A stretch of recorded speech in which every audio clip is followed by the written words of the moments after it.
All right, good evening, everyone, wherever, however, whenever you're listening. This is the very first episode of the game Scrum. Tonight, I'm your Scrum Master, Brandon, and joining me, we have our co-hosts, Rich, and this is Brett, Steve, and Rankin. All right, and we got a lot to get into. Lots of gaming news happened within the past month, and we'll get that in here pretty soon. But before we get into that, I'd like to talk about our first gaming experiences. So why don't I'll go ahead and start with you. What was your first gaming experience, Rich? mine? Yeah. Man, playing Pitfall on the Commodore 64, and the game never freaking ending. Stupid alligator. does I that was game lost. actually end? Huh? Does that game actually have an ending? I don't think it does. I hear it doesn't, but I was like 2 to 5 when I played it, so it's just an infinite loop for me. Brett, what about you? First gaming experience? my first gaming experience was a Commodore 64, and my parents would let me set it up only in the summertime, so it was like a couple months I could play it.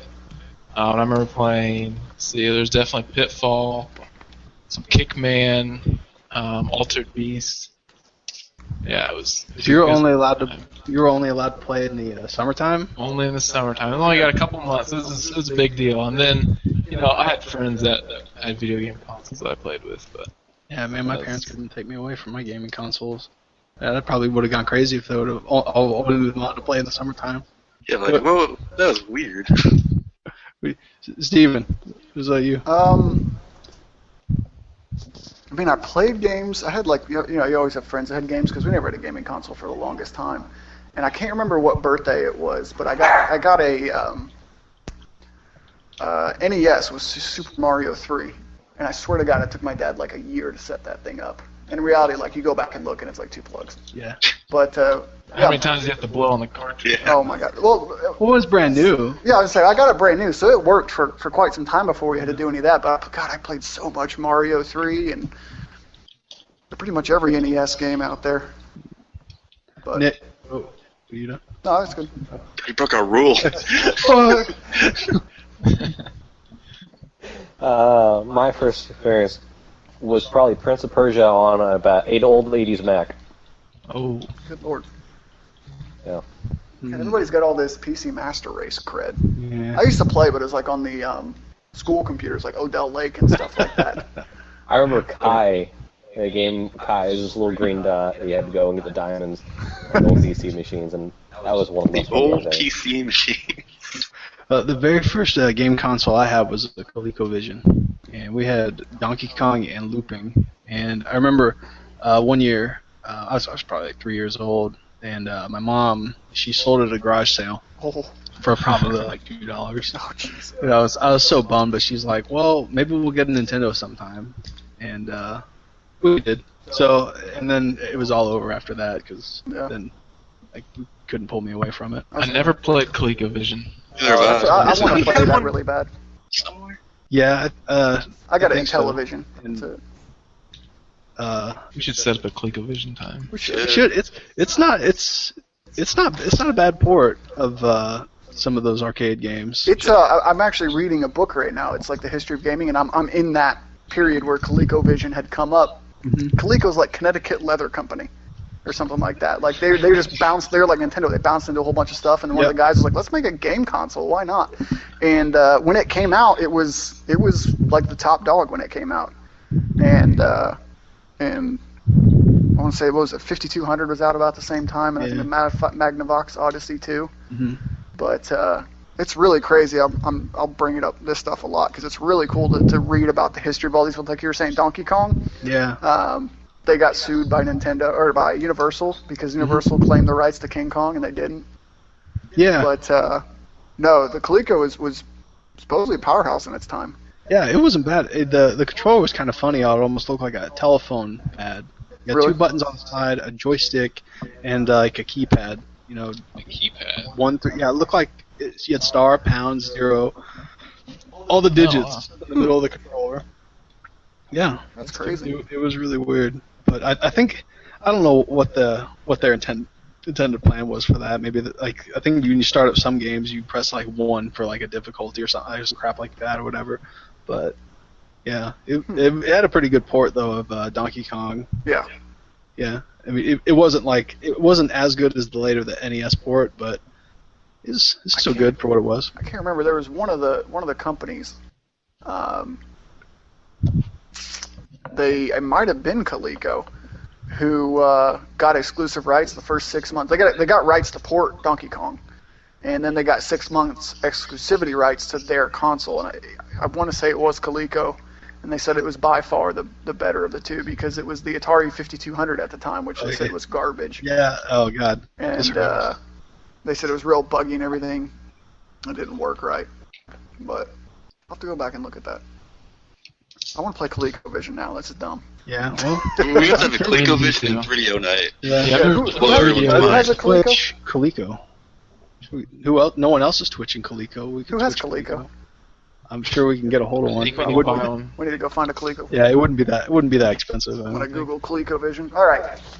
So now we talked about our first games we've ever played. Let's get into what we are currently playing now. Is this the Scrum portions? Yeah, God of War 2, I'm trying to platinum that.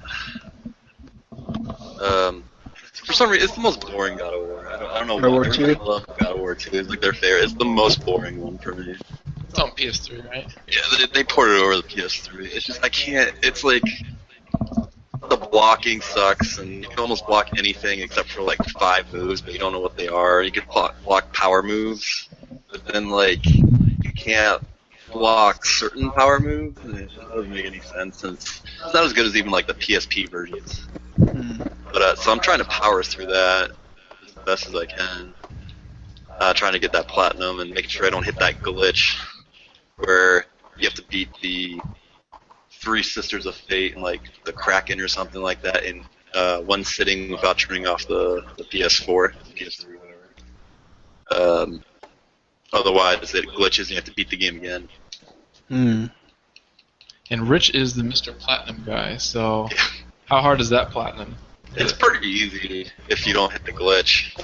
You can actually beat the whole game easy, and the hardest part is the Challenge of the Gods. There's like 7 Challenge of the Gods. They're usually like weird challenges like don't get hit once and beat these like 1,000 people. And things like that, so I'll get my 11th of the year. Trying to get to 40 plats this year. That shouldn't be too hard at that rate. What do you got going on? I've picked back up Assassin's Creed Black Flag. Having a good time with that. I just get distracted constantly. As I go through, trying to do the missions, and every time I log on, I have to do about an hour's worth of Kenway's Fleet. And then as I actually go to the missions, it's like I have to take over a couple bases, kill a couple ships. So I actually don't make any progress every time I go on. I'm just going to do random side stuff. So I'm slowly getting there. And now I have a random error that came up where it's not letting me even start the game, so I need to figure that out. So that's my roadblock on that. Gotcha. Yeah, I think I need to like clear the database maybe. Roadblock Ubisoft. Yeah. So that's what I'm. Well, they still have faces though, at least, right? They still have faces. If I could load it, I'm sure they would. Steve, what do you got going on? I've been playing a lot of Dying Light. I really want to get that finished. I thought I was getting close. So my roadblock is there's way more game than I thought. I got to a part and, there's these people who radioed in a while ago and I said, all right, well, you need to go talk to these people because, this girl ran away. So you got to go find her. So I go through this area and it's like a whole new map, which is really cool because it's actually different from the first one. The first one's like a lot more slums and whatnot, and this seems like a way nicer part of town. So I'm having a blast. I just got the hook shot for that thing, so I feel a lot like Spider-Man running around. But the problem is the hook shot, like if you go and you aim it at a building and you hit the building, you have to still hit somewhere that your dude can grab, or else you're just going to die. Like I've killed myself a lot miss-aiming the hook shot, because I'll just aim it like in the side of a building, like just below where I need to. I'll hit it, it'll drag me up 3 stories to the side of the building, and then I die because I fall. So that one's kind of rough. And then right now my current mission is going into some crazy zombie nest that's just disgustingly difficult. I haven't really crafted a lot of weapons, so I went in there with some weak weapon and just got hosed. So I think that, and I just beat Hyrule Warriors, which is fantastic. We got to play that game. It's co-op, couch co-op game and everything, but it's a blast. But the multiplayer on that game makes it. Man. It's so fun. It's so much fun, especially the fact that the second player can be anyone. Like, first player still has to be somebody who makes sense to the story, but the second player can be whoever they want. And, I was playing with my brother-in-law, and I was Ganon, and Ganon is the most OP dude I have even played with. Yep. Because he does this, he's got this move where you'll go in and it'll be like, 60, 70 bad guys around you. It's a 5 combo move, so you hit the button 5 times and you hit the second button. He slams the ground, this huge arm comes up out of the ground and straight up just swoops everything out of the way. And part of the game, if you guys play Dynasty Warriors. Oh yeah. Oh yeah. So you have like the keeps and stuff like that you got to go in and take. He will wipe, like if you do that combo, it will wipe the entire keep in one move. So you'll get 50 kills, just gone. And obviously, whenever you play with someone, whoever gets most kills is king. So I was playing with my brother-in-law, and he was Midia or whatever, the little lady with the Midna, yeah. Midna, that's it. So he was her because she's pretty good, but you can't keep up with Ganon. He's just disgusting. There's something so satisfying about getting 1,000 kills in 5-10 minutes. Oh yeah. Just one mouse. Oh yeah, the spinner on Link, that one's super. I love that thing. So I'm really, I've had to hide my wallet to not buy the DLC for that. So, but yeah, I'm probably gonna go back to Hyrule Warriors and play some more of the modes and everything. So those are the two I've bounced, and then I haven't really been playing Xbox a whole lot recently. So. Did you end up buying the chicken expansion? The chicken expansion? No, that's the DLC. I want to play some more of the regular game before I finally buy DLC. It's gonna happen though, because I want to be.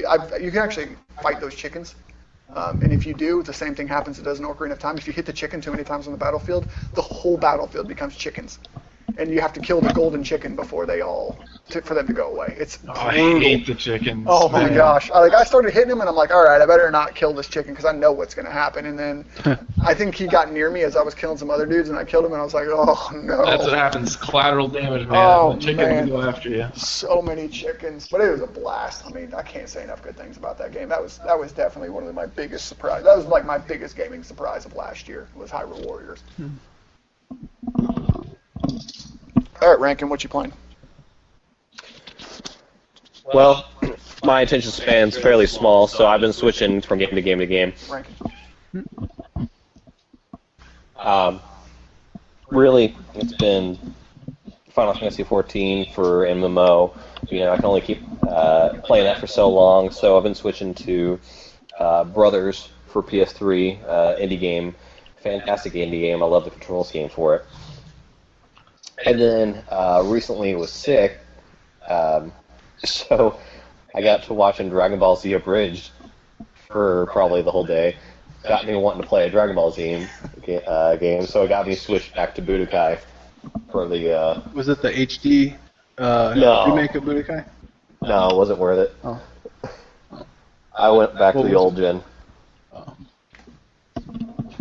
Huh. Did a new game, Dragon Ball Z game, come Yeah, out recently? there was. Yeah, it's So, like they got the Xenoverse or Xenoverse. something. I Yeah. know nothing about Dragon Ball Z. I've been seeing a lot of stuff about Dragon I Ball saw a Z. little bit of recently. Twitch streaming. It looked pretty fun. It's kind of like an open world kind of fighting. Yeah, a friend of game. mine has been playing it pretty much nonstop since it came out. Yeah, I've played that too. It's a decent game. Makes you want to pull out your hair a little bit less than Bloodborne, I'll say.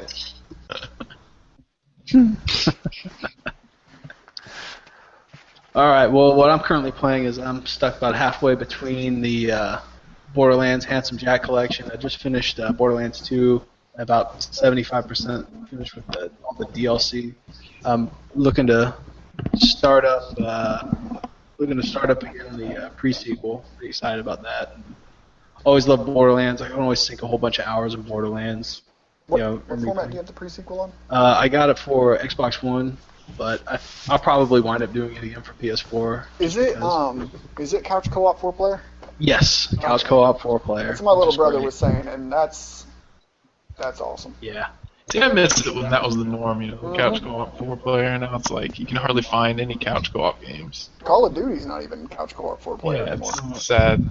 I think that's what would make Call of Duty a lot better is if they did have more campaign co-op. That's and- literally the only reason I bought it. Yeah. bought Ghost is because it was the only, like almost the only co-op outside of sports games when the next gen came out, when 8th gen came out. And I went and rented Advanced Warfare thinking the same thing because I had a couple people over and we went to play and it was just 2. I was like, seriously? So we tried to play all these games that were only 2-player and finally I just busted out the Wii U. And obviously you could play Smash and Kart and all this other stuff, so. Yep, Wii U, the ultimate party system. All those extra cores, all that extra RAM, all that extra processing power and everything, and they still can't put more than 2 people on the screen. I think it just doesn't sell well. That's the only reason. Might as well make you pay for that online, right? Pay for that. Yeah, that's true. Gold and PS4. I think you listed all the games that are worth playing on the Wii U. What? No. Oh, Dude. Not even no Smash, no Kart. Smash is like every other Smash game that has been released. Oh, but you can't play, like even if that is true, it's not like you can play those Smash games on the current console. It's not like Call of Duty where one comes out every year. That's true. It's one per console. One per console. So I mean, there's a ton of content in each one. And they're releasing more content. That's right. That's about getting into what I wanted to bring up next was news and rumors. That's right. Yeah. Our Nintendo Direct. We had Nintendo Direct last night. Yep. I'm super stoked about the new DLC for Lucas being announced. I thought it was an April Fool's joke as I saw it, and I was kind of crying inside a little bit. And then I saw it was actually confirmed today, so I'm pretty happy with that. Maybe it's a really extensive April Fool's joke, though. No, the April Fool's joke was Mewtwo. Wait a second. No, I thought that. Oh, I was gonna say, what? No, that's good, guy. I want Mewtwo really bad. This is one thing that I really like about Nintendo is they're doing content updates, free content updates to their games still. Like Hyrule Warriors, like they just did a content update. They upped the level cap. They added some stuff to the where we make your potions and all that kind of stuff. Like they add things along with like their stability updates. What do you mean still? They've never done it before. No, as in they're still doing it for games that are old. Like Hyrule Warriors is like over a year old, and they're still. Gotcha. That's what I meant as still. It's one of the few games they have, though. They've had to update something. I mean, they've got. They're doing pretty good with the DLC stuff. I know, like Mario Kart. I mean, that DLC. Compared to some of the other DLC packages, and they're gonna have more Mario Kart DLC coming out too. Yeah, they're doing a good job. I ordered the season pass on that one. I applaud them. I wonder if that's kind of an Eastern thing, just because I know that speaking of Dynasty Warriors, a lot of the Dynasty Warriors games that have come out recently, they'll do the same thing. Just the game will be out for so many months, and you'll see DLC just become available and more, like more characters, more what have you. Mm-hmm. So I wonder if maybe Nintendo's taking a page out of some of those other guys' books, but I think it's a good thing. Here's my theory on Nintendo right now, because it seems like a lot of their games have been on point as far as they've been solid. They're really gamer friendly right now. I think it's because of the way the Wii U sold. I think since the Wii U hasn't sold very well, I honestly think that it's kind of, but we in order to make it through this generation for Nintendo, they just have to put everything they've got into this. Like they cannot. Can you imagine what would happen if they had an Assassin's Creed Unity launch on like a Mario title? Like if you went there and like he jumped and would fall through the map every 5 seconds and and then you open it up, he goes to save Peach and she's Skullface. Like like the game would freeze, right before the ending. Like, can you imagine? Like, that would be done. That's right. Like, and they can't afford it. So I think these games like Mario 3D World's probably the best one I've played since '64. Hyrule Warriors was a blast. It wasn't even made by them. Yeah. Yeah, but a lot of it's like how simple is it to actually make those games? They're not very complex. They're not. Well, think of how many like really shitty platformers there are. Like, it's not just let's throw another platformer out there. Yeah, like, they're definitely sticking to the basics and what they do best. I mean, they're sticking to the names that that sold well in the past, and they're doing a good job with it. Yeah, and they're almost the same. Well, that's because what's the same is what works. Like, if it's the same to the point like I don't enjoy it anymore, or nobody does, they're gonna change it. Like, it's obviously not the same as it was 5 years ago, which isn't the same as it was 5 years before that. Yeah. They're kind of like, it seems like they've got the Apple mentality, like they're evolutionary, not revolutionary. Yeah. Like they just do ticks every year, so it's this Mario to that Mario maybe not be that big of a deal, but if you go back 3, it's kind of like, whoa, they've really made some changes because people, it's one of those things where when you go buy it, you want to know what you're getting. It's the same reason you go buy, like when you go to a restaurant, you go to a restaurant, and you get something you like because you're like, okay, I know I like this, I know this place, I know what I'm going to get. though, and then they got the ones that are kind of risky, like Hyrule Warriors, where they still had control over it, but they didn't make it. Mm-hmm. And actually, I think that game turned out really good. Yeah. And then like Bayonetta 2, I haven't played it, but it's gotten insane, insane reviews. And that one, again, that was full second party. They funded it, but they didn't do anything for development or anything. But they just backed a 9 out of 9, 10 out of 10, or 9 out of 10, 10 out of 10 game. Just all down the board. But how much of that is just because it's a Wii U exclusive and it's like the only thing that's good on there? Oh no, trust me. Go look at Metacritic on Wii U, and there's plenty of games like Sonic Boom: Rise of Lyric. Oh, let's not talk about that. That's what I'm saying. Like and that one. That's their Guitar Hero-ish, right? Type of game. No, it's just. I'll just say I'm really sad what's happened to Sonic. You know, Yeah, that was like me one too. of my favorites. Oh, dude, Growing don't up. bash And what on the- a generation, though. Yeah, they've had a couple good ones, but man, there's like the Sonic Boom. That was the worst selling Sonic that they've had. I mean, some of the stuff they've been putting out is just. The reviews on that thing have been brutal. I mean, I was watching video reviews, and like there was one of the reviews, the guy just kept sighing in the review. It's just like he's like, and then he just did this thing, and then I went to this one part, and it just kept doing that. And I was dying, laughing the whole time. It's one of those games that I feel like in 5 years you buy because it's $1 and it's hilarious how bad it is. But like right now, it's just ridiculous. But I don't know. I think they've been on point for most part, like for this console. Maybe not early on. I never played the new Super Mario Brothers 2. I don't know, that one seemed I didn't hear too much. Wait, is that the 2D one? That was Yeah. like the Wii version? Freaking love those games. Yeah, that was great. The second one, I never played the second one. Oh, I yeah, the played first the first one was great. Yeah, I I played the haven't first played one. the second I didn't play the second Oh, one. that's very great. much. I hated the first one. How did you I hate didn't play a 2D whole lot. Mario? You're at the back of this category.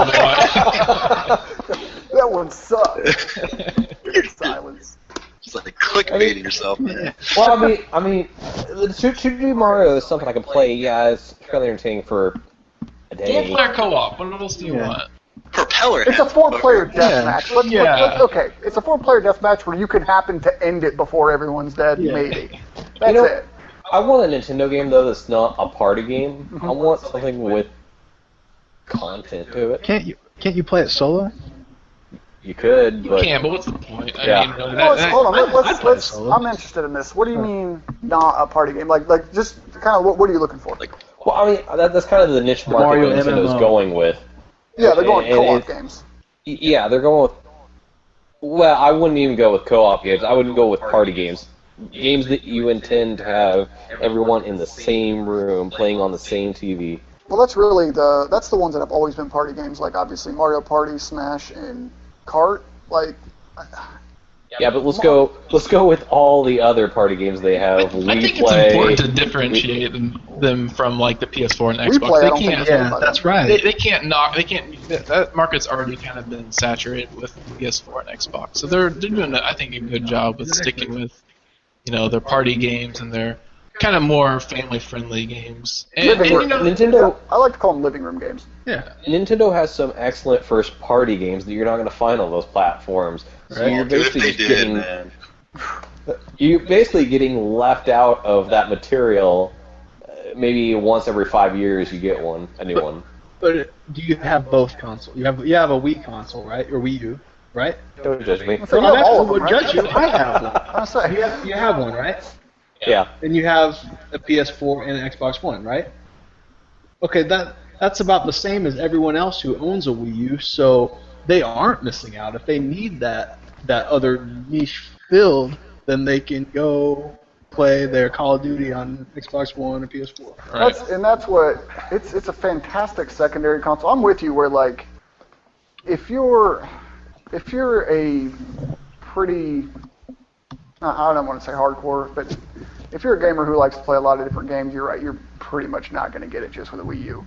But I don't know anybody who is a gamer and only has a Wii U. Like my little brother, he's got his only console right now is a Wii U, but he's a PC gamer, which seems to be like every PC gamer. That is their favorite thing is the PC Wii U, because you get almost every game's on PC anymore anyway. and then he gets his Wii U games. But the only people I know with just a Wii U who would be missing out, like you're saying, is like a guy I know who has kids who are both under 10 years old. He's not going to let them go play Call of Duty. Most of the exclusives he wouldn't let them play anyway, maybe like Minecraft and stuff like that. But I see your argument, but I don't know anybody who falls into that. I guess I'd call it buyer's remorse. Yeah. If anything. The first game that came out on that system was Assassin's Creed 3, and we all know how horrible that game was. What about the new Zelda? Wait, I didn't play 3. Was 3 really that bad? 3? I have it. I played I like a love couple 3, hours. so I don't know Yeah, what you guys know about. I heard 3 I'm was a bad. I know everybody hates it though. Yeah, I heard a lot about it. That was the first time I ever played Assassin's Creed, and then like I played it for a few hours, and I couldn't get into it because of the combat very much. Dude, the combat's one of the best in there outside of 4. Well, I've never played Assassin's Creed games. I didn't really understand the combat, so I was like, okay, what I the what am I disagree doing? with the combat being that great. It was just a counter spam. No, you're thinking of 2, man. 3 is like what 4 is kind of. 2 definitely was. 3 was still a little bit, and then they expanded on it. 4 definitely. I mean, they've kept improving it each time. But so you bought a Wii at release, and I heard that was pretty rough. I've heard that's been a rough group to be in as a Wii release. I got mine last summer whenever there was a lot of good games out. Kart had just come out. Wind Waker, even though it's a remake, I never played it, and I freaking love that game. I got Tropical Freeze was out. I got 3D World. And like, I mean, everything I've bought, I've just been blown away by what it's still like, how good they still are. Because I didn't really get in. I had a Wii, but I never really got that big into it. Wind Waker would be the one that I would definitely go out and get. I just can't justify it because I've got the original on GameCube. Oh, okay, that makes sense. I've heard that they've made a lot of changes to it. I don't know. You can. Yeah, one of these days we'll fire it up. I'll show you. I can show you. It's. Oh man, that game's been a blast, and I'm looking forward to the new one that got delayed. But no, I will defend the Wii. I think that they have been, as far like game for game, you cannot but beat the quality of Nintendo as a game developer. Oh, you sure could. No, Look at the online. Look at the As what? a game developer, though, that's As kind a of game different. developer? Sorry, online is game design and game development. You don't just throw it out the window. What online? What's online? Like playing the game online. Look at the whole online infrastructure and gameplay. Yeah. They don't design online play. They just, No, they don't. That's true. it's awful. They But that's the also thing, need to be much more indie friendly as well. But that's where the couch co-op comes really into play. Yeah, that's. I think part of the detriment is they've relied so much on couch co-op. I think they have to rely on couch co-op for this generation again because they have no online. So I think a lot of the things they do fantastically right now is because they do other things really bad. Yeah. Like their hardware is really bad. They're never going to get third-party support in this generation because it's retarded for the third parties to do it. Yeah. So they have to make first party and second party fantastic. They got to make couch co-op fantastic because you ain't going to play when he's at home. Me and my brother have tried and it does not work very well. And mine's better than most because I actually have the USB hardwire. Yeah. But I'm saying as a whole, Rich. Like I think their library is probably one of the most solid libraries of any But game most of developer. it is nostalgia. They're not. And we can tell Rich necessarily- does not Yeah. own a Wii U. Rich, that's what we're taking away from this right now. I own a Wii though. But if they made, I've owned like every Nintendo console. if they had 3DO remakes, would you feel better? Would you buy a Wii U? Why would I buy a Wii U of a 3DO remake? The new Zelda is what's going to be having me turn on that console again. Yeah. Sad news about the delay. Yeah. And What? on top of the delay, they didn't announce anything new for Star Fox. And that's Star Fox sounds like it'd be awesome. That was the other big thing. Whenever the Nintendo Direct, I was like, "Come on, Yeah. Star Fox!" I was like, Yeah. "All right, let's go, big money." And then they're like, "All right, thanks for watching." I was like, "You They had better some be good able to." announcements, but yeah, they left out some. well, maybe they're saving it for E3. They will. That's Are what they even people are showing up hoping. to E3? Yeah, they'll have to. No, they're going to be there. They've already said so. Oh, they have. Okay. 'Cause I know like every year they always like, oh, we're probably not gonna go. Well, they've actually Actually, Fillmore, whatever the fuck his name is. they've stopped some of the conferences because they've just started doing Nintendo Directs. And they've been doing a lot more through Nintendo Direct, which I think is really cool. Yeah. I mean, I like it, just hearing it straight from them whenever they got, all right, we got some stuff, let's put it out there. It's usually like every month, every couple of months, something like that. Yeah. If it's their niche market as well, better too. It does, yeah. No, I think they're a solid niche market right now. So we'll see if that changes next generation. But for the next minimum 2 to 3 years, it's going to be where it's at. And I'm okay with it. I've loved mine. Had a blast with it. Well, getting away from the Wii U. Yeah, sorry. The Wii U segment. And now back to the Scrum. Yeah. I wanted to bring up some game deals. It looks like they announced the free games with gold titles. It looks like you can get Child of Light free. I'm looking to check that out. Child of Light is a good game. Yeah, that's definitely worth playing. I played it on PS4 and bought it, and that was worth the $15. Yeah, I've heard nothing from good things about it from you and some other guys too, so I'm looking to check that out. 360, I think at the beginning of the month we're getting Gears of War Judgment, which not too excited about that one, and there's Terraria, but I already had that for the 360. So Terraria. You don't, yeah. So just Terraria. Terraria. It's like a 2D Minecraft. Yeah, no, it was free on PS Vita last summer. I got it, couldn't figure it out, and then uninstalled it. I don't really know. I couldn't figure out how to build anything. There's kind of a learning curve, I think, to it too. Yeah, you just dig until you get the hell. That's about it. Yeah, that's exactly what happened to me with Minecraft. Like when Minecraft was in alpha, everybody was talking about it. I downloaded it, I dug straight to the lava, and then uninstalled. You gotta play. It helps to play with people and to kind of get maybe a little bit of a head start with some decent items and stuff. Because if you don't know what you're doing, you're going to have a bad time. Yeah, it was. I tried to not do that with Terraria. I just could not figure Terraria out. I tried to give it some chances, but that kind of sandbox stuff, ain't nobody got time for that. My imagination is terrible anymore. Need to get you some Legos. I know, right? I never took Legos are like the precursor to Minecraft. Right? I didn't even think of it that way. You play some Age of Empires. Waiting for like the lawsuit between Legos and Microsoft. Well, in some other gaming news, we had Hideo Kojima leaving Konami. So I was going to leave that open to some discussion as far as where does that leave Konami? Where does that leave Metal Gear Solid? In bad hands is what it is. Bad hands. This is Rich's segment here. Rich is the resident. Well, you're big into it too, aren't you, Brandon? Well, not just him, but other guys too. Last year, Koji Igarashi, I think that's his name. He left Konami last year, and he was kind of the brains behind Castlevania and a lot of the major titles in that series. I heard about that. Yeah, so I was listening to some other gaming news, and they were talking about how Konami has just been bleeding talent. They said basically all they got now is their Resident Evil. No, do they have Resident Evil? You might be thinking of Silent Hill. Silent Hill, that's it. Kojima was going to work on Kojima took over that, I thought. Yeah. Was going to anyway.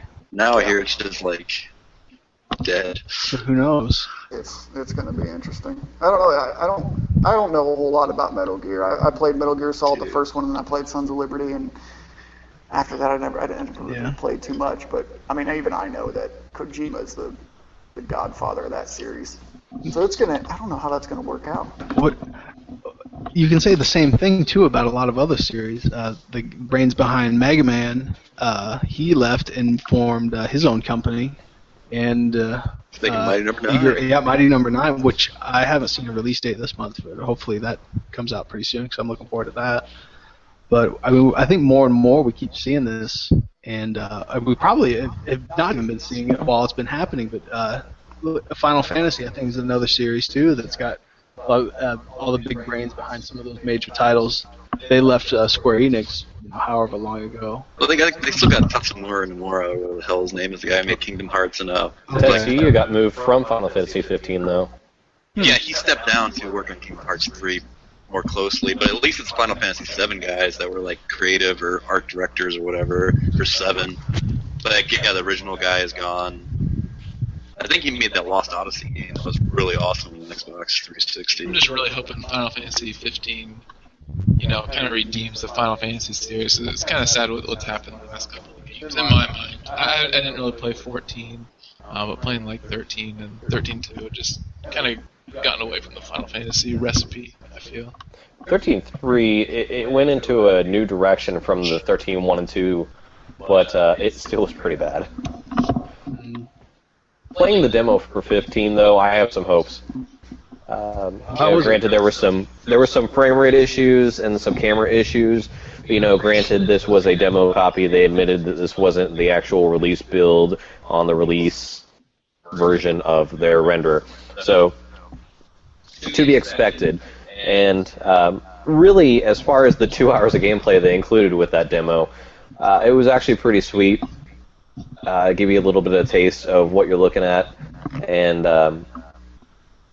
I'd say probably near the end, the last 30 minutes of the gameplay was really where the meat and potatoes of that is. Yeah, I'm excited about that. Yeah, so going back to your original thing, what does this mean for Konami and everyone? Yeah. I think Konami's probably going to be done in 5 to 10 years. Really? They get Like, talent. You done? want to know why? Hold on. You know what I learned this weekend? No. Konami in Japan makes like tons of like stuff. They're a conglomerate. Because I was listening to another gaming thing, and they were talking about how Konami they make like bottled water. Like they make a ton of consumer products over in Japan. So they're like Konami, like the gaming division. Like if they lost that, the company would be fine. Oh, I'm just saying, like, I bet they would. They could go the way of As a selling off developer. their software and their IPs. Like Rare. Like, unless they get some talent, because like it looks like it's just a power struggle in Konami. And like, what do they have left? I mean, they have IPs that no one talented enough can pick up and actually do anything. Yeah.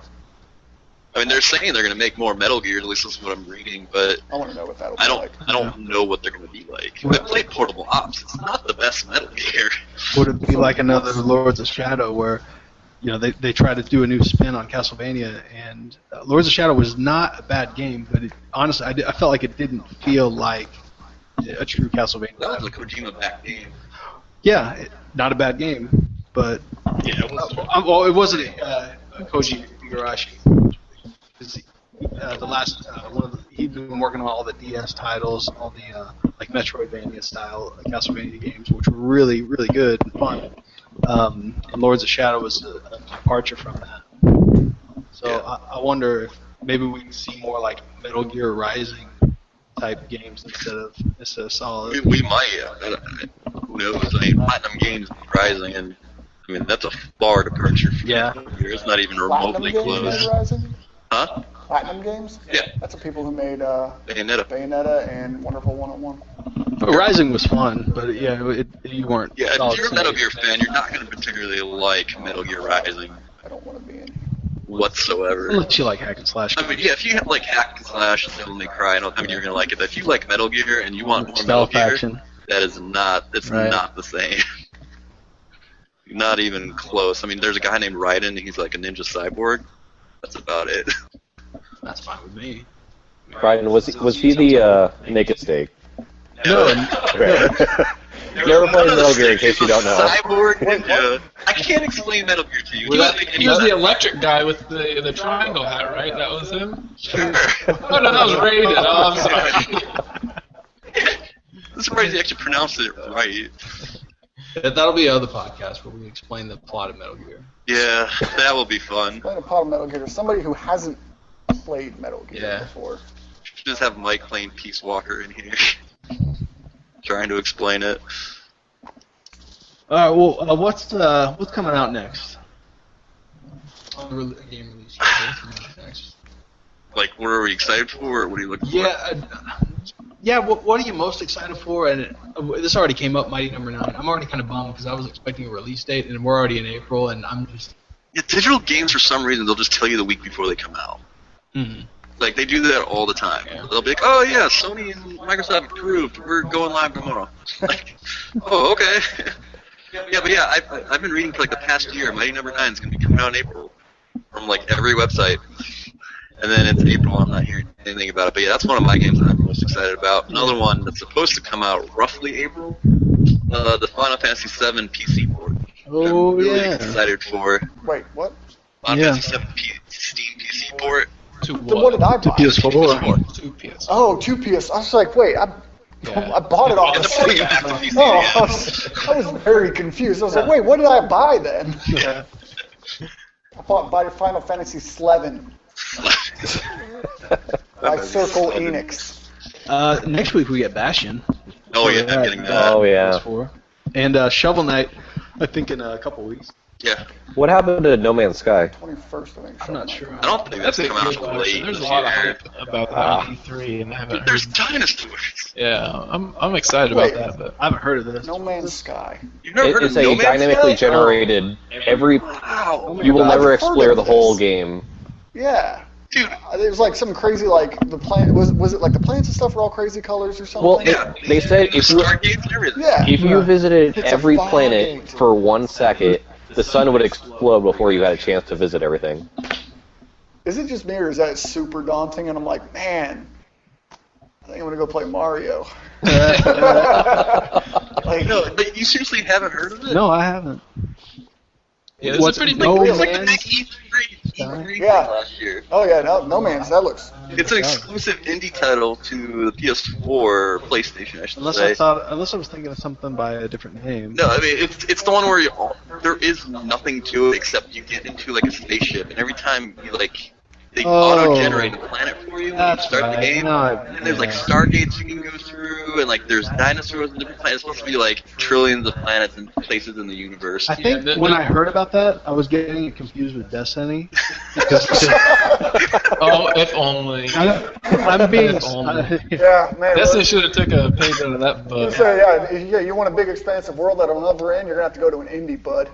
Well, I mean, neither of them really have a story, so. That's Yeah, true. that's That's one true. of There's a simulator there. Being does serious, have an environment. that's I totally thought that was gonna. I heard the talk. It sounds familiar. The talk about the planets and space and whatnot, and then I think I was getting all this hype from Destiny, and I was hearing these other things like, man, Destiny game's gonna be freaking. Can't wait. Your brain has At like E3, Destiny acquires whatever indie's making that, Oh, man. and then they bury it. oh my gosh, yeah. So I'm excited for Final Fantasy 7, Kingdom- and then Mortal Kombat. Oh, that is this month. I am so I got that pre-ordered. I'm gonna get that download at midnight. I am so excited for that game.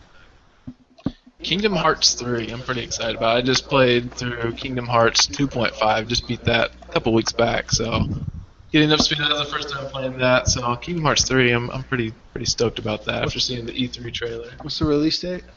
Nope. I think Who it's supposed to knows? be Square Q4. Enix game. Whenever we feel like it. Yeah, that's supposed to be released before 15, Final Fantasy 14. Whatever number it is. Yeah. Final Fantasy 15 is now. So, rumor is people are rumoring this holiday season, but honestly, no one knows. I'd imagine before Christmas, but probably around there. We got Arkham Knight and thing in June. I think that's the one big retail release I'm really stoked for. Over Mortal Kombat? Yeah, that's nothing against Mortal Kombat. I'm just I missed out on what was it, Arkham? What was the last Arkham game? Origins? Yeah, I didn't touch that one. It's not by Rocksteady. So. Yeah, I think that was initially what I thought. It's just on my shelf right now. I haven't opened it. Yeah, so. But yeah, that's why I'm pretty excited. The Mortal Kombat one looks pretty sweet. All the download content that they're gonna have for it. Like Predator and crap. Yeah, Carl Weathers. I just want to play as Predator. Yeah, I want to play as Carl Weathers. That's gonna be fun. It'd be funny if it was like the Arrested Development version of Carl Weathers. Not the Oh yeah, he's in a polo shirt. like the Happy Gilmore version. Shut up. Well, next time around we can talk about get more into Mortal Kombat. We can talk about our custom Mortal Kombat characters. Is there anything else anyone's excited about, like coming out in April, May? Xenoblade. Xenoblade. No, that's not a release date. Because the 3DS version, which is a remake of the Wii version, is coming out, which I don't care about. But the new one, like, I don't know anything about Xenoblade, and just like the trailers and whatnot from that just look phenomenal. I guess basically the Earth or wherever you live is like falling apart or whatever, so you go out to this new planet and universe and you have to land because it crashes. And it's just run around exploring this crazy universe, and the trailers of it just look phenomenal. These crazy, huge, like, not really monsters, but these creatures all over the place. It looks like the story could be good. I mean, it depends on how the gameplay is, how much I care about the story for it, but it looks phenomenal. So I've been pretty excited for that. Another one that doesn't have a release date is Rise of Tomb Raider. Anybody else play the remake for 2013? No. No, but I It's on- downloaded it for free, so I Dude, need to pick it up. You have I've always to heard play it. it. That is I heard it was phenomenal. good. That was another surprise. When I built my PC, I got a couple free games, and that was one of them. I got that game and Bioshock Infinite, like two of the most fantastic games of 2013. Oh, I got Bioshock. for free. I know Yeah, we got that for was free on PlayStation though. both of them have been free on Xbox 360. It's well worth it. Oh my gosh, Rise of Tomb Raider was a blast. I want to say it took me about 12, 13 hours to go through. It's supposed to be like a pseudo open world. It's not quite sandbox, but it's open world. I didn't really explore a whole lot, but the story was solid. The gameplay was fantastic. Like I love that game. So I was kind of upset when I saw that Microsoft bought the rights to it, so it's an Xbox One exclusive, and then I got an Xbox What do you mean One. bought the rights? It was going to be multi-platform. It was going to be PS4 and Xbox One for Rise of Tomb Raider, and Xbox or Microsoft jumped in and I guess gave them a bunch of money. So Well, they didn't buy the IP, right? no, they bought. I haven't seen anything recently, but there wasn't confirmation on whether it's a timed exclusive for a year or if it's a full. I thought I read exclusive. it. That's what I heard like it 6 was. months or some shit. I'd read it was a year timed exclusive, and then I read somewhere else that no, it's going to be a straight exclusive. I don't care. I'm getting it when it launches. Because I loved the remake in 2013, so I'm really excited for that one. When does that come out? I have no idea. Summer? This year, maybe? It should be this year, is what they said, but we'll see. I mean, I'm not going to hold my breath for it. As far as anything recent, I was excited for Witcher 3. I really wanted to play that, and then I got this huge game drop around the holidays, so I don't know if I'll have time for it. But that game got pushed back to, I think, May is now the release date for it, and it just looks gorgeous. It looks like a lot of fun. Witcher's really good, the first one. I got Witcher 2 free on Xbox 360 through Games with Gold, and it looked like a lot of fun. And I started to play. It looks like Witcher series kind of has a pretty steep learning curve because it looks like the combat's pretty complex from what I was playing. I didn't get the chance to play too much of it, but one cool thing that CD Projekt, was it CD Projekt or CD Projekt Red? I can't remember. CD Projekt Red. They're doing all DLCs are included. They're not, like when you buy the game is what they said. They're like, you're already giving us your money. Applaud them. Man, you gotta leave it to those Polish companies, man. I know, right? Polacks. But oh god. So I'm excited for that. I'll probably pick it up eventually, but I don't think I'm going to get it at launch like I thought I was going to do. I got some stuff to work through before then. But that one looks really solid. I can't remember anything else I'm really dying to have right now.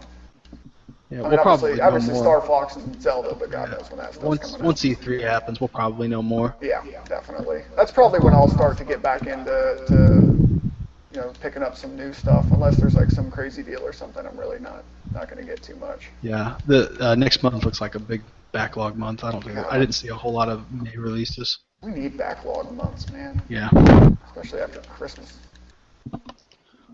Well, I think we should close our podcast with a top 5, and I gave a particularly difficult one for us to do, and that's all generations, all genres, your top 5 games of all time.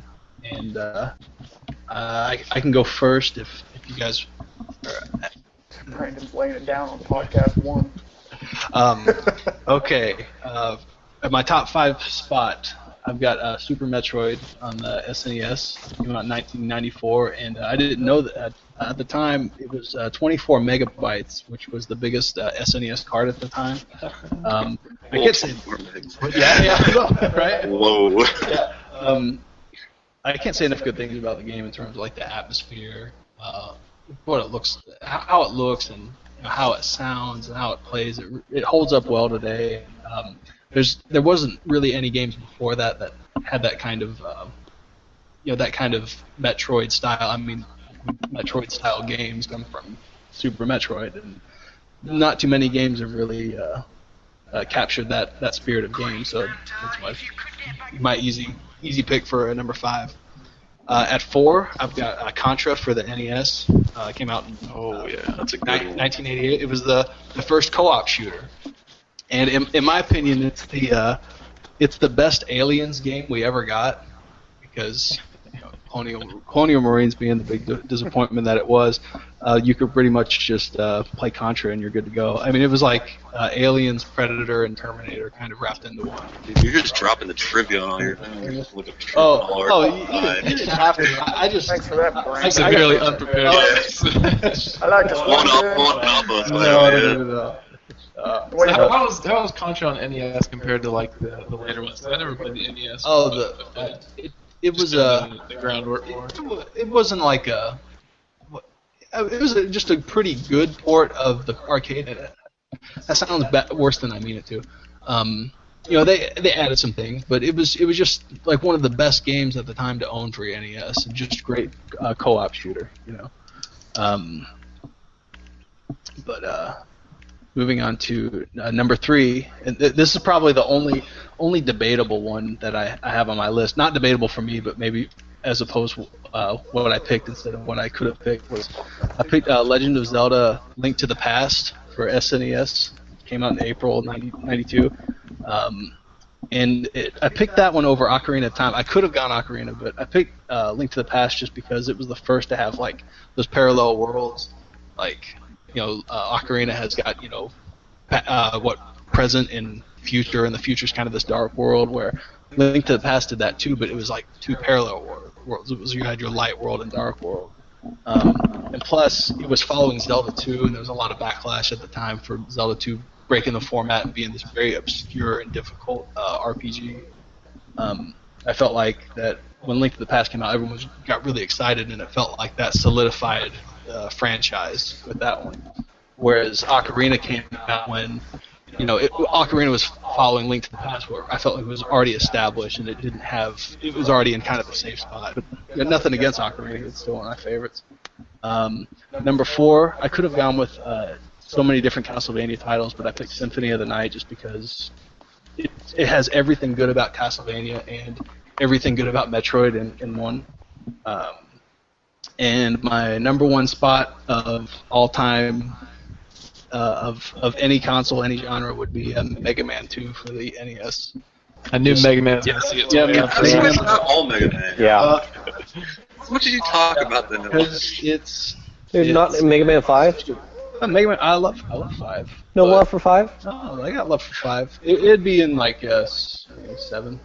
Oh yeah, somewhere down there, way down the line. Yeah, no, 2 is like the quintessential, like you had the first one that kicked things off, got things started, but 2 had a lot of the things that didn't make the cut for 1, and it just took the format of 1 and made everything just so much better and brought it to a whole new level. And 2 is always at the top of everyone's list anyway. It's kind of a safe pick, but it's a game I can always go back to and play for the rest of my life. Yeah, I had no problem. I thought your list was pretty good. Yeah, but what's your criteria for being top? Okay, my criteria for being top was the ones I thought of first, and the ones that I thought of most of these first, and then I thought of some more games, and I came back to the list later. And what really made the cut was how many times over the course of my life did I go back and play, something from start to finish, and those were the tops. The other ones that didn't make the cut, there were some Final Fantasy games I wanted to put in Chrono Trigger. It was really tough. Like Chrono Trigger, it was between Chrono Trigger and Super Metroid, I think. And there's another RPG. Oh, Secret of Mana. Secret of Mana was another RPG I wanted to throw in there. So it was tough. Yeah, I thought this top 5 was not meant to be easy. So. Yeah, I noticed there's no newer games at all, like back in the day, SNES, NES. I wanted to put Fallout 3. I kind of wanted to put Borderlands in there too, but I thought, well, if I had to choose between the two, like if I could only play one game the rest of my life, it would probably be one of these as opposed to some of the newer games. So. The nostalgic factor is strong. Yeah. But yeah, because I think what I appreciate about those games too is that they had such a limit on what they could achieve graphically and sonically, and they still did it. Yeah, sonically, like graphically, visually, and sonically, like in terms of sound.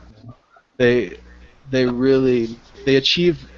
It's kind of like making a very weird analogy, but it's kind of like South Park. That they have a very limited as far as like the emotions like the characters can show because they look like cut out paper, right?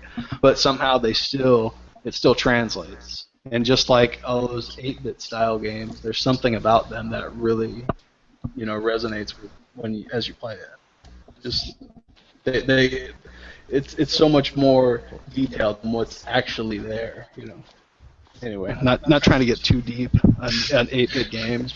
But Philosopher Yeah. Brandon over here. Philosophy. Yep. That's what I got. That's my top 5. All right. Good stuff.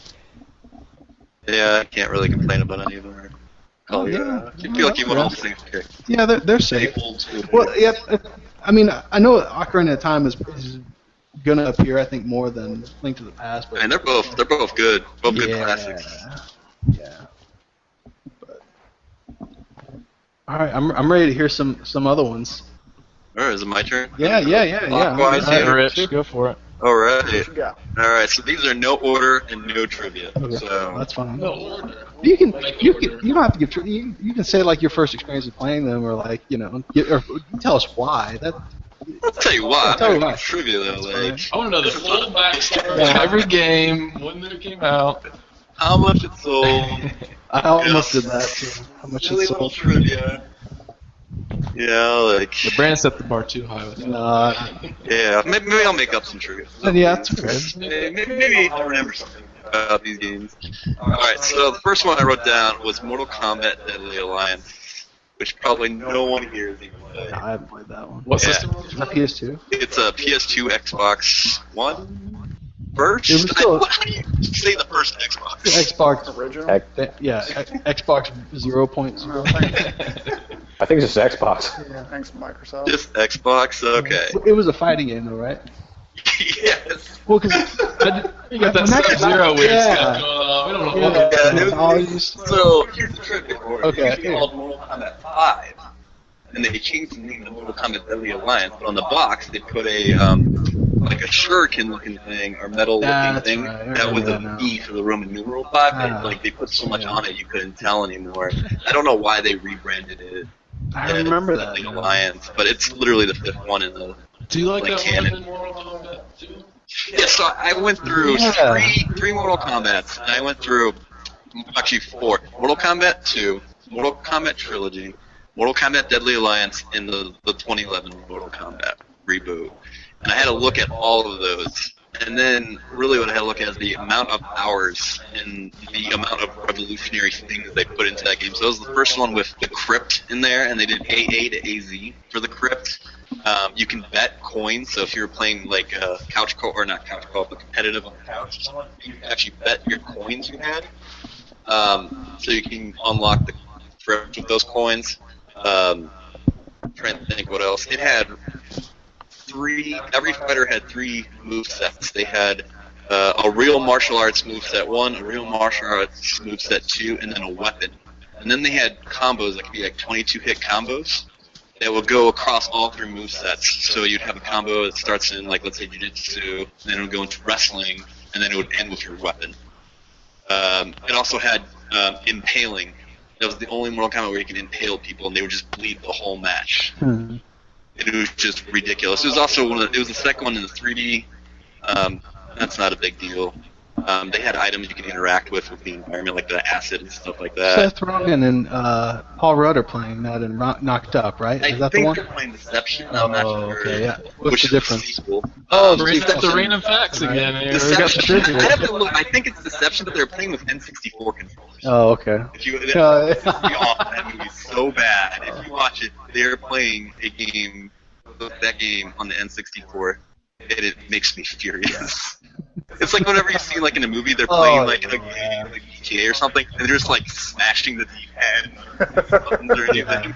It's like that game is not played that way at all. But, like they're not even using the joystick; they're just hitting yeah. R1 and L1 back. Yeah. Yeah. The director's telling them, "Hey, kids, look like you're playing." It's even like adults, man. It's just bad. But yeah, Mortal Kombat. They were really violent and awesome fatalities, and it was just like the most revolutionary for me at the time for that game. So I put it over 2. No, that was a tough call. Yeah. And I put so many hours into. I literally put like probably 200 hours into that game. And I played with the worst character named Suhao, and he had a throw where he would catch you from halfway across the screen. He was so cheap. And he had a gigantic red glowing heart. It was just like liquid. But I digress. Next on my list, I had to pick a Metal Gear game, of course. So I went with Metal Gear Solid 3. Oh yeah, good pick. Yeah, that's by far for me the best story and the best gameplay. Yeah. I mean, I had a tough time choosing this over Peace Walker because Peace Walker's gameplay is so good and has so many good RPG elements to it and building up your mother base. Yeah. Definitely took like SimCity and Mother Base, or SimCity and RPG and Metal Gear, but 3's story is just phenomenal. And then I love the little things you can do in 3, like Kojima always adds these like fourth wall type of things, like the end. If you just don't play the game for a week, he dies. Like, what were some of the other things you could like shoot his wheel earlier in the game and he blows up? Yeah. You don't face him later on.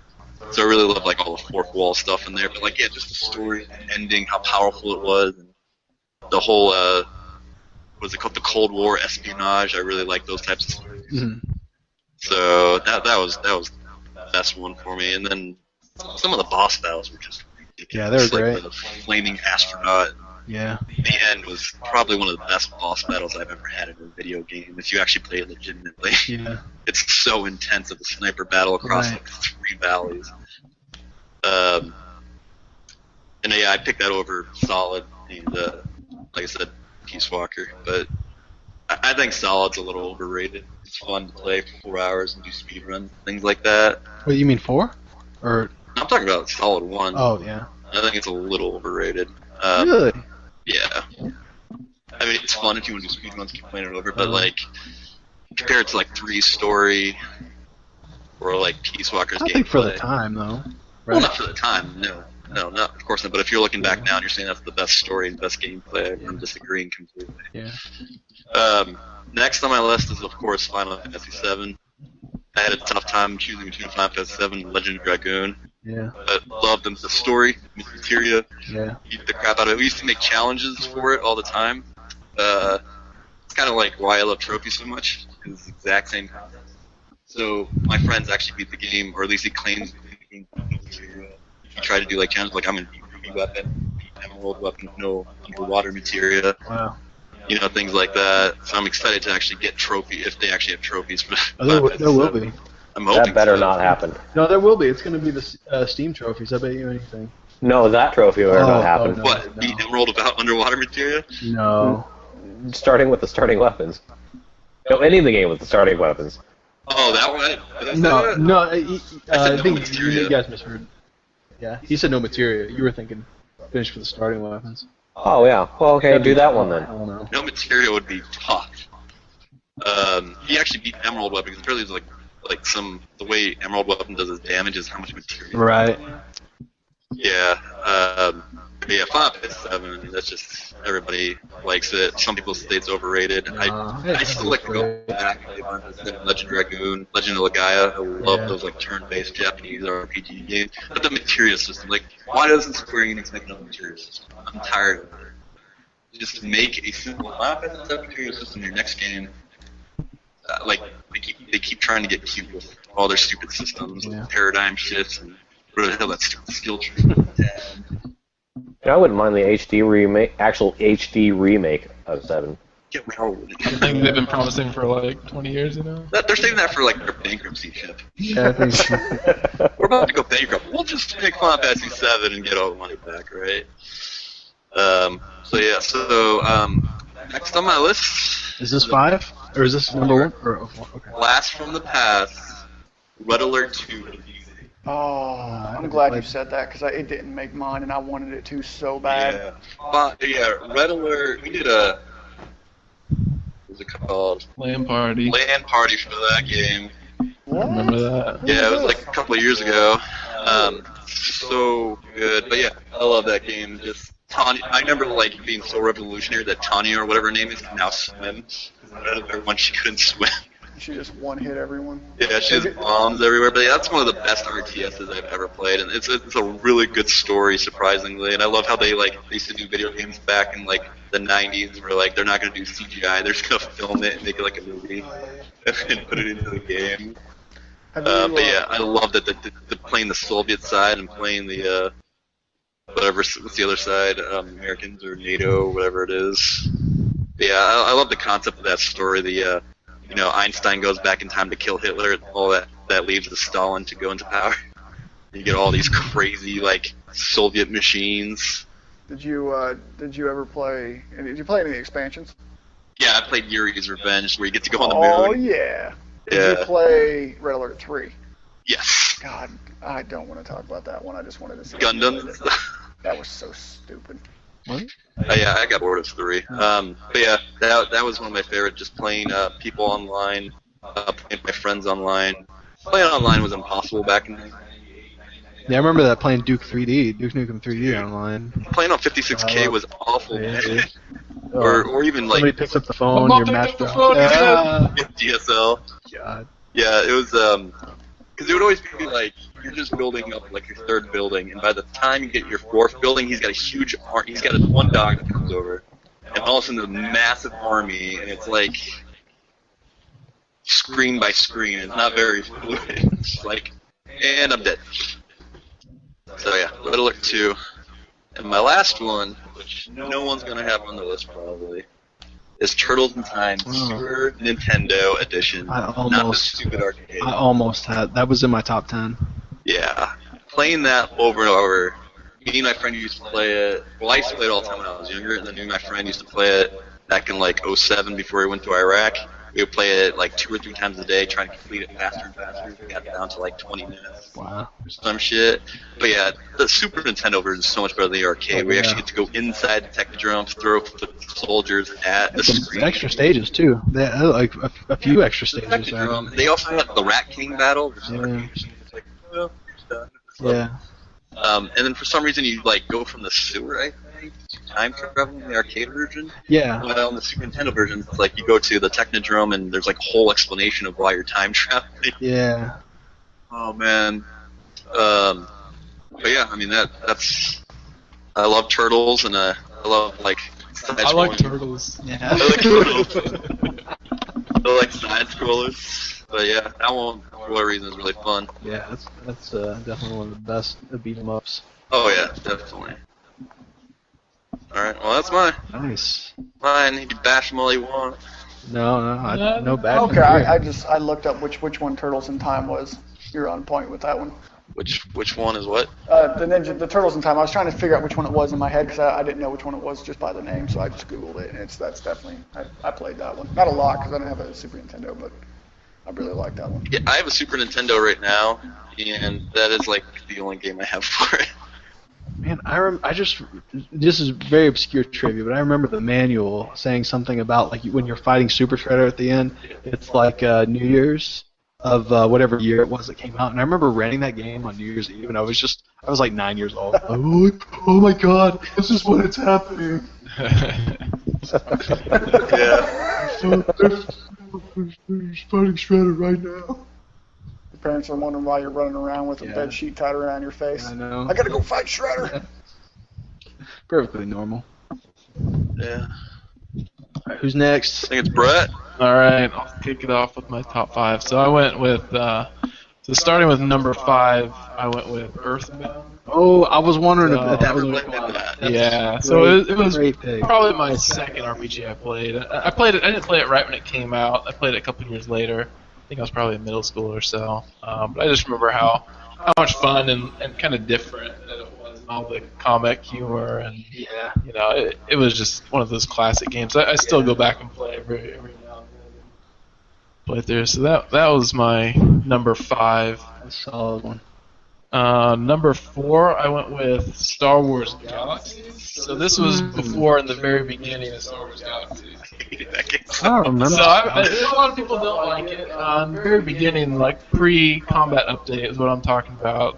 So I got it release day, and I had a couple friends that played it, and it was one of the MMOs that they didn't really define what you had to do. It wasn't like you just have to go out and kill stuff. You could do crafting, and that was all you did. You just crafted stuff, and you made your own shop. You sold your armor, weapons, stuff. That was your whole game. Or you could be an entertainer and just sit in the canteen the whole time. And it was just like it was one of those huge games that you could do whatever you wanted and still kind of have fun. And then of course there was Jedi's, and you had the bounty hunter people that were hunting after the Jedi's. And we just had so much fun, just kind of exploring and not really knowing what was going on, not really understanding the kind of the game and just playing through it. So That sounds like a Star Wars second life. pretty much, yeah, pretty much. That's a pretty good comparison of it. I remember I was stuck at the beginning of the game, didn't know what I was doing. Yeah, it really just kind of threw you in. You're just like on a planet, and you don't really have that much instruction. Just do stuff. But it was a lot of fun. Number 3. So I went with Super Smash Brothers Melee. Ooh, yeah. GameCube.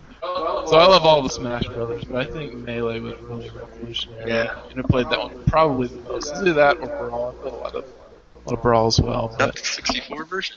I didn't play much. I didn't play the 64 version at all until like later on. I didn't have a 64, so I didn't have that. Yeah, the game was awesome. Yeah, that's great. Yeah, 64 kind of laid the framework for it, but I think Melee perfected it. Yeah. I mean, it's still They there's brought still it a to the huge next level. competitive scene that I still watch from time to time. I like them That's both, a but lot I of think fun. the 64 one is just better for me. The Project M for Brawl. Yeah, that. I played that a little bit, and I've watched some competitive scene of Project M as well. It tries to kind of mirror what Melee was and what Brawl wasn't, making it a little more competitive and fast-paced, which I really like. I think it's good, but Melee for its time, that's got to be my number 3. Yeah. Moving to number 2, so I picked Sonic the Hedgehog 2. So I had to have one yeah. Sonic up there. I almost had that. So Sonic 2, I had I can Genesis take was that offline now. our first console, besides the Commodore 64, our first console that we bought. So me and my brother, we got, we had Sonic 1. I played a lot of that, but really when Sonic 2 came out, that's when I just kind of fell in love with the whole Sonic series and kind of video games in general, and I played that all the time. Like me and my friend, I remember going over before school and we'd go through and play Sonic 2 from start to finish, like almost every day. We'd play that all the time, and I would always be Sonic and he'd always be Tails. I don't know how that worked Tails out. never died. That was awesome when they did Yeah. the co-op like that. Yeah. You always just had Tails just go take out Robotnik while Sonic spent his Yeah, time not the hard dying. part is I just kind of sit back and Tails would do the heavy lifting there. Then he could Yeah. actually lift in Sonic 3. Yeah, flying him around. Yeah, so that was number 2, and I think number 1, so I had to pick the first RPG that I played and kind of got me on the whole RPG scene, and that's kind of my favorite genre now, which was Super Mario RPG. Yeah. Oh, that's So I was How kind of about that debating one? which spot to put it, but really, I played that so much. I didn't even have an SNES, which is kind of funny. I just went over to my friends and would play it like any chance I Yeah, could. that's Just go over there, and I beat the game so many times. And I know the ins and outs of it. I remember reading the game guide for it. Yeah. That was the first RPG that I played that really, it really stood out to me, and it was just a great game. Yeah. It was one of the last SNES titles too. So Yeah. they really pushed the limits as far as what it looked like. And Oh yeah, it was great graphically, and they got it right with that. You guys are probably going to bite my head off, but I didn't really like that game that much. I thought it was okay. But then again, I played it for the first time in 2008. See, that's the thing. I played it when it first came out. That was my first RPG. If I would have played like Final Fantasy VII or something before that, it probably wouldn't have been the top. But that was my first RPG. yeah, they finished that before they started working on Final Fantasy VII. Square Enix made, or when it was just SquareSoft, made That's right. Some people might not know what a square is. Yeah. So there was a square song. Right. Or Squeenix. It was fairly recent-ish. Within 2000, wasn't it? It was 2003. I think it was the first Square Enix game. Yeah, this millennium, right? Well, yeah, but for video games and generations, All Hard to believe it was about 10 I mean, years there's ago. yeah, like 10, Wow. 15 years ago, just in that range. Yeah. I mean, think about this. You're older than the internet. How does that make you feel? Technically, I think technically the internet's older than all of us. Yeah. No, Internet- The Trekkies were arguing about like episode guides of Star Trek before we were born on the internet. So it The depends. World Wide Web wasn't around like 94 or some shit. Yeah, we'll say, Oh yeah, that's right. The World Wide, yeah. I was thinking. Yeah. Yeah, but if you're talking about like a network, that's the internet. Yeah. All right. We still haven't heard from. Oh yeah. Steve? Yeah. All right. Here? So here we go. I still gotta take one of these off of here. Eeny, meeny, miny, mo, right? All right. I'll just start with the ones that I know are definitely on here. Okay. Coming out strong, GoldenEye. Ooh, The that's 64. Yeah. God, blow your load early. I know, right? Dude, like that No game. build up whatsoever. That game, I think I started playing it with some friends or with some cousins or something. And I mean, holy crap! I think everybody who played GoldenEye knows. Yeah. Like when you first played it, you're just blown away. Like that game. Like people, for everything everybody said about how Halo revolutionized first-person shooters. I mean, I think GoldenEye just That was the first step, man. God, that thing was crazy. Because like before that, it was like what, like Wolfenstein and stuff like that, where it was like that kind of 2D It was all weird. PCB, Yeah, stuff like that. Doom, Wolfenstein. Man, I started playing that. So I think it was my cousins because we played it for a while. My cousins are like, "Hey, we'll sell it to you." And they were selling it to me for $40, and I was like, I don't even know if I was 10 years old. $40 was like more money I thought I'd make in my life. So I went and talked to my dad, and I was like, "Dad," I want this game. So he worked out like all the chores. I think I plowed 40 acres of fields myself, and not really, but I did all these crazy chores to earn the money for this thing, and I can't even describe how many hours. Like we were so terrible, so like the 20 kill game that you would do would be like 2 hours for us because we just could never kill each other. We always ran into. As soon as we saw each other, we'd run away, take a couple shots, and then you learn that. Did anybody else pick up on proximity mines and the ammo box trick? What's the ammo box trick? So in GoldenEye, if you run proximity mines, if you throw one on an ammo box, proximity mines have a timer on when they're activated. Throw it on the ammo box, immediately pick up the ammo box. When the ammo box is regenerated, it regenerates with the proximity mine inside of it. There's no way to know it's there. Dude, I IED'd so many freaking maps. Like, it just got to the point I wasn't allowed to play with proximity mines with people who knew me.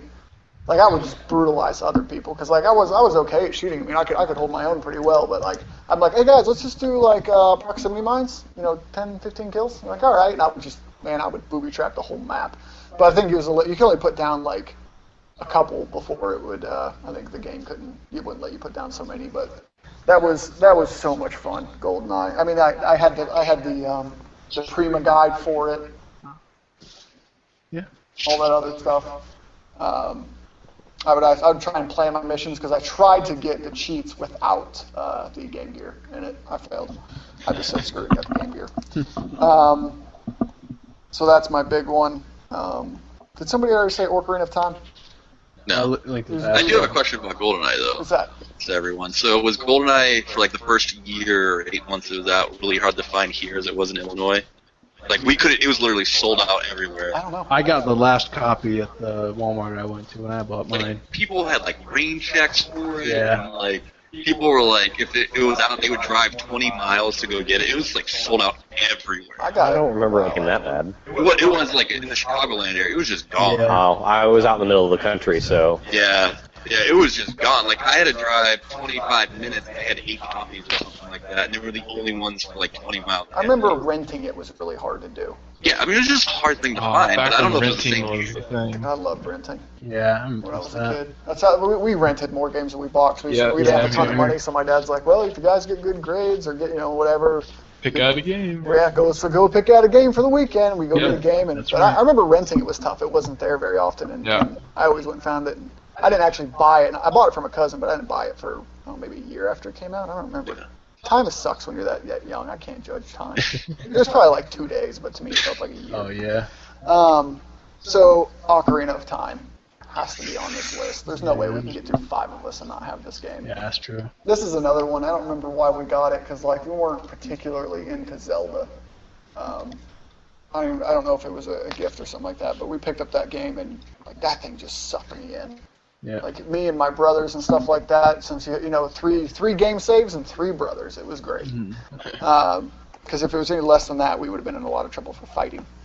Because we all played it. Again, that was another one of the few games we had the Prima guide for, and like that thing, we used that guide so much that the bindings fell off and we had to glue it to paper.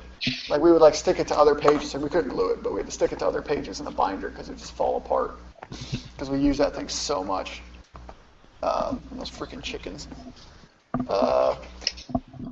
Alright, so I gotta say Mario 3, just because it's the first game I played. That was in my top 10. I've still played Mario. I still play Mario 3. I bought it on the Wii Virtual Console. Yeah. I have like 5 different iterations of that game because I can't play it enough. I think it was just so well done. So revolutionary as a platformer game. I mean, it pushed the envelope so much for what NES could do. I mean, Especially for the time, And it had like the different power-ups and stuff like that. You're like, why does a leaf turn you into? Is that a raccoon? Yeah. What's going on? Why with do this? raccoons fly? Yeah, why does a leaf turn you into a raccoon that can fly if you're running a long time? Japanese. Yeah, it's awesome. I know, it's great, and then you learn, all the little cheats in it and stuff It's like a that. random number generator of 3 random nouns, or 2 nouns and a verb. If somebody found an ad-lib comic in the break room and just turned that into a power-up. But I loved that game. All the different worlds were just so different from, like, they were so different from each other. It wasn't just, like, moving a little bit. The bosses were great. The colors. I still love the art in that game. Yeah. Like, that's like the quintessential 8-bit art is that game. That's right. It's fantastic. You know what? I'm going to take that one off. That wasn't your top. No, these aren't in really a particular order. I got 2 more. I'm gonna go racing. Gran Turismo 2. Ooh, okay. Ooh, so we brought up Gran Turismo. Man, that was a game I never. Gran Turismo 1 is the first one I played. I didn't play it very often. I was at a friend's house. He had it. I popped it in, and I like cars, and I was like, "What is this?" Because before that, it was like Cruising USA. Like that was your Which is a racing good game. I'm not saying it isn't, but it's not a sim Fantastic game. Yeah. It's definitely not a racing sim. You just offended 2 people here, sir. No, I'm not saying it's not, but I'm saying like that's the extent of racing games. We had arcade racers. That was pretty much it. I mean, there were some sims, but they were weak. And my friend had it, and I played it for a little bit, and I was like, this is pretty cool. And then 2 came out for the PlayStation 2, and we had one because I didn't have a PS1. Oh my God! It was just such a big game. It was huge. Like it was crazy to think that I could buy this car. And, we spent so many hours playing this thing. It was like my friend's mom had this Lexus SC430.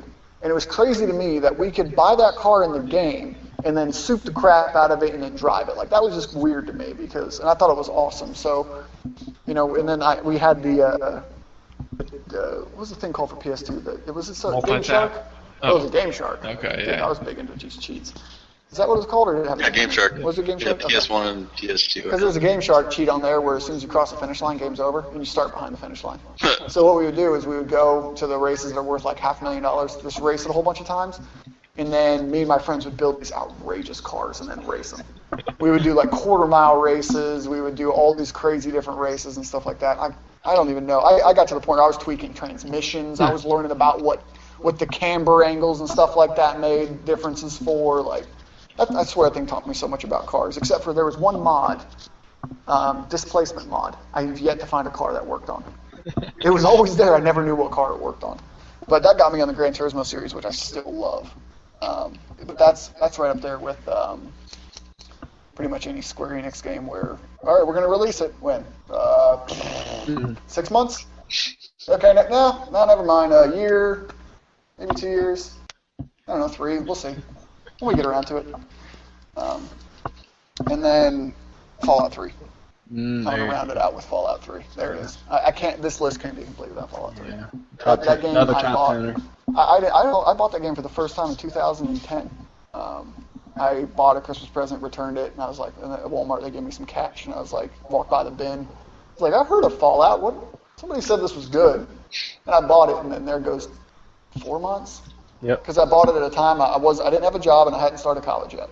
So I had three and a half months solid of literally nothing. Oh man, I'm glad there's not a game time clock on the Xbox 360 because it would just say half your natural born life. Yeah. I'm surprised your Xbox didn't red ring with all that time. Yeah, Well, that was I had gotten the one before that red ring. I had the Xbox Slim by then, so they fixed that makes sense. But I would wake up, I would play that game during the day about 10 o'clock, 10:30 when I woke up. I'd get up, I'd play the game, do some stuff around the house. My wife would come home from work. I'd hang out with her till about 11 o'clock when she fell asleep, and I'd play from about 11:30 to about 3 in the morning. I'm not kidding you. That was 4 months. That was right? October to January. It was retarded how much of that game, because it's just that game's so huge, and Bethesda's great with like the small little stories. Like you can go around, you'll find these like 2 skeletons like holding hands in a bathtub. Yeah. It'll be like these weird, crazy little things that you'll find, and it's hilarious. Like, there's funny little stories. You get to make them up in your head. The environment was great. The story was fun. Yeah, I love getting lost in the world. Just like, as soon as you get out of that vault, it's just I love that. Destroy it, like... That's it. Like, it's just like, it is just so fun going from like each little like suburb or subsection, just watching it just be destroyed, and like what it would be like to be in a wasteland like that. It was like the and best there were part. actual landmarks too. Yeah. That's what I really appreciated that. It was great, actually. Me and my wife went to D.C. and I was looking at everything. I was like, this is insane how awesome like Fallout did to go to this. But I love that the game just, like you said, just dumps. It's like you're out of the vault. Here you go. Like it tells you, like I can't remember if it tells you megatons there or not, or if you can just see it in the distance. But it doesn't tell you anything. It's just like you're out. Have fun. Yeah. So I thought that was, and Skyrim does the same thing. Where it just kind of, you come out of this area and you're just in a big open world and just lets you do whatever you want. You're going to get wrecked, and everybody does. Because you're like, oh, this is pretty cool. I killed some rad roaches. I got this one thing. Let's go. And then the first time you see a death claw, and you're like, what the hell is that? Or one of those Yu-Gi-Oh bears. I forget what they're called. But What? what are they called? Sound of that. Like groundhog or something? No, it's a What kind of mods are you playing with, Steve? What's going on here? It's a I forget the name of it. Every time I look at it, it makes me think of Yu-Gi-Oh bear. Yeah, it was that game. Just I sunk so many hours, and that got me on Bethesda as a developer because I tried Oblivion, and for some reason, like those games have a style of play that you have to understand a little bit. Yeah. And when I played Oblivion, I really didn't even try to learn how to play the game. I just tried to play it because I never play a ton of RPGs. Sure. So I just tried to play it as an just straight action game, and I'm like, this isn't fun. Like, I played probably 8 hours of Oblivion before I realized you could use magic as anybody. Because I was like, I'm a knight, I don't want magic. And then I hit the other trigger button, and I'm like, what was that? Yep. They're like, oh, okay. I traded it in, didn't even get into it. And then Skyrim came out, and I put a ton of hours into that. But I bought Fallout on my PC again just so I could mod it, too. I really like the boss in Fallout 3. Yeah. That thing cracked me up. Oh, man. Three Dog?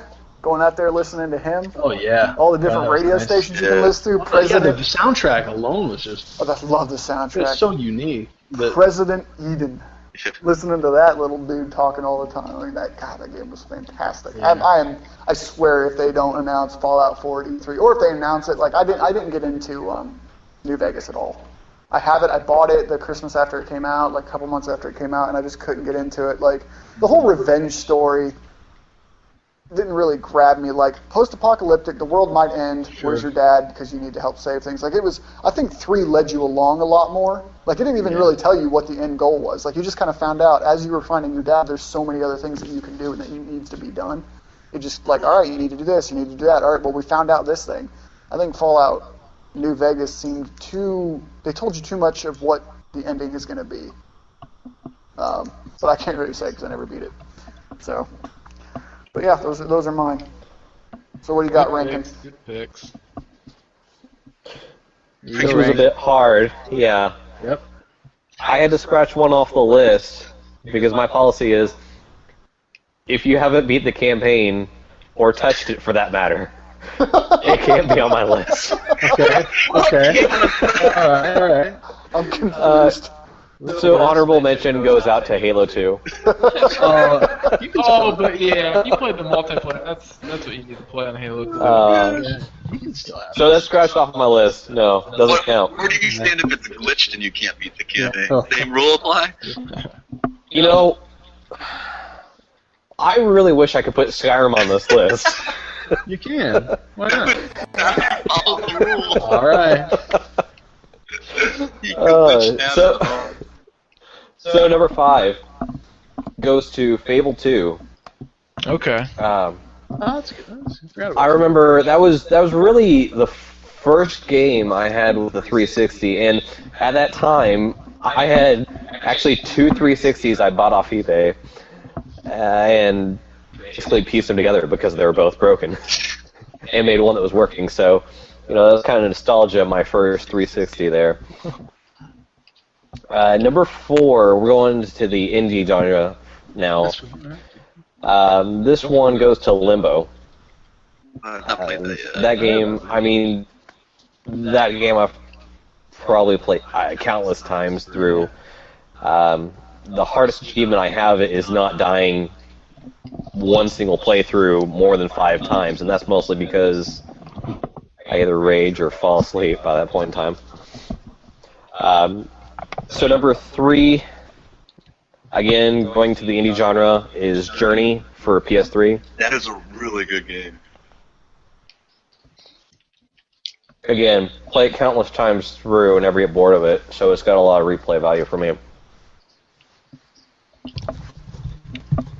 Now we're going to get in the controversial section. All right. On your last one?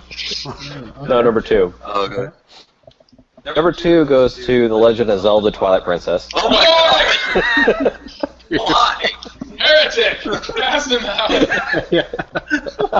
Why would you do that to us? All right. Well, why? It's like the No, worst. April Fool's Day. Yeah, you're a day late. April Fool's... Oh, wait, it's April 2nd. What? Tell us why. Well, scoring along the same lines as Limbo, I really like the dark story of it. It seems like a lot of Nintendo goes with the happy Mario talking with the washer cleaner thing from Mario Sunshine. I don't know, that was a horrible game. But Twilight Princess, I love how dark it was, the dark story, everything's not all right, and the concept that they added with the Twilight, I really like that. Okay. The motion controls. Yeah, it's what just I'm playing. Okay. Do the fishing thing, like that's so real. Yeah. Turn your nunchuck sideways, start reeling it in. Let me clarify this, by the way. This goes to Twilight Princess for GameCube, not the Make it Wii. much better. Oh, yes, it does. I couldn't do the story I twice. only played the Wii version. Yeah, I only That's played the why Wii I didn't get version, into it. I couldn't do After the the first dungeon, That was your you're mistake. Like it's just so boring and empty. You're boring, empty. Sick burn. Only on the inside. But like that, like you can like I accidentally stole something from the shopkeeper and he would not sell me anything for the rest of the game. Oh, yes.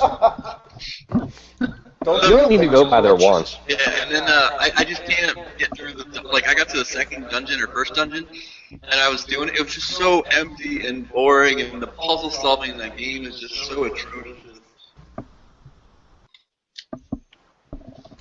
All right, hit us with the next one. All right. Let's get the move on from that. Whew. So we're running long. After that bombshell, number 1 for me goes to Final Fantasy X. Okay. The actual game or Blitzball?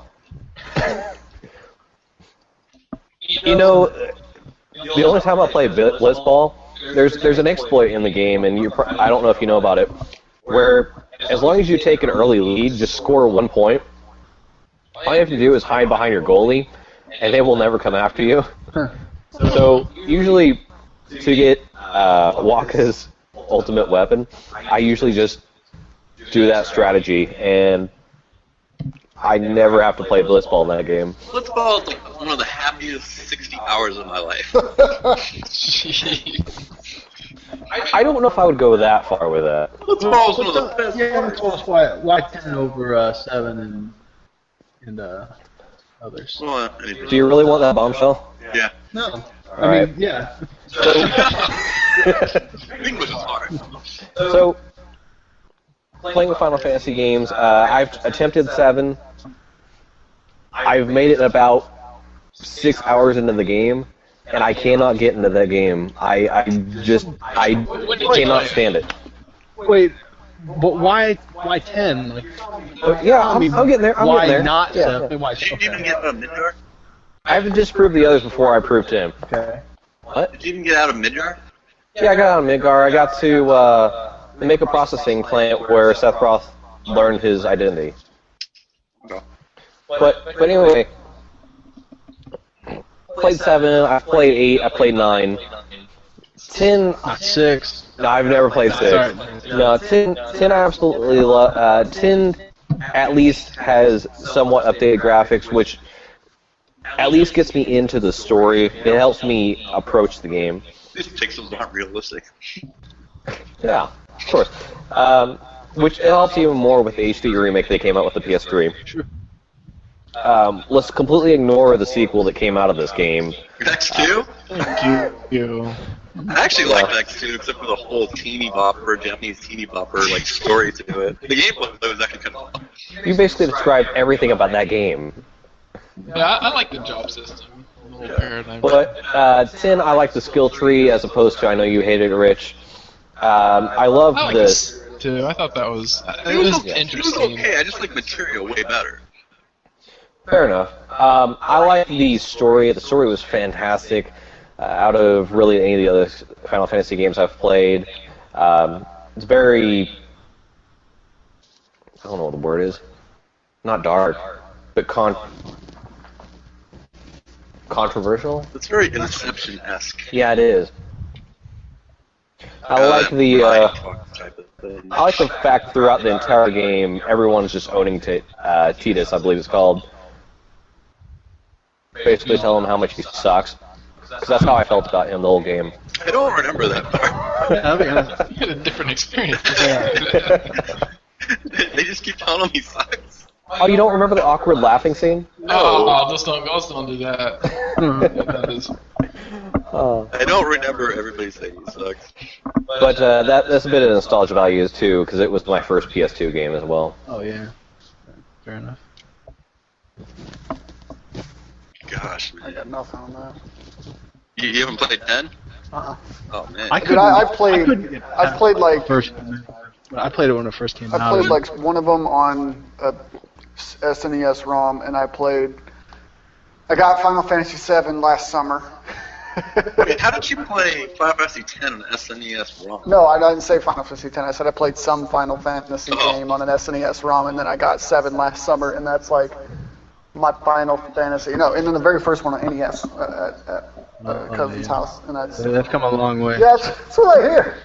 But first one still I think holds up pretty well as the remake on a They a just cell phone app or something. released that for free, didn't they?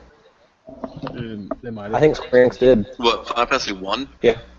Maybe. That's like the hardest one by far. Yeah, they released it on their new app on, I think it's iPad, Android. It used to be $10, I know that. Well, there you have it. That is about does it for our game Scrum. So hopefully whoever listened enjoyed it. Catch up next time. I guess. Yeah. All right, well, Alright, next time. All right. see everybody next time. Peace out. Yeah.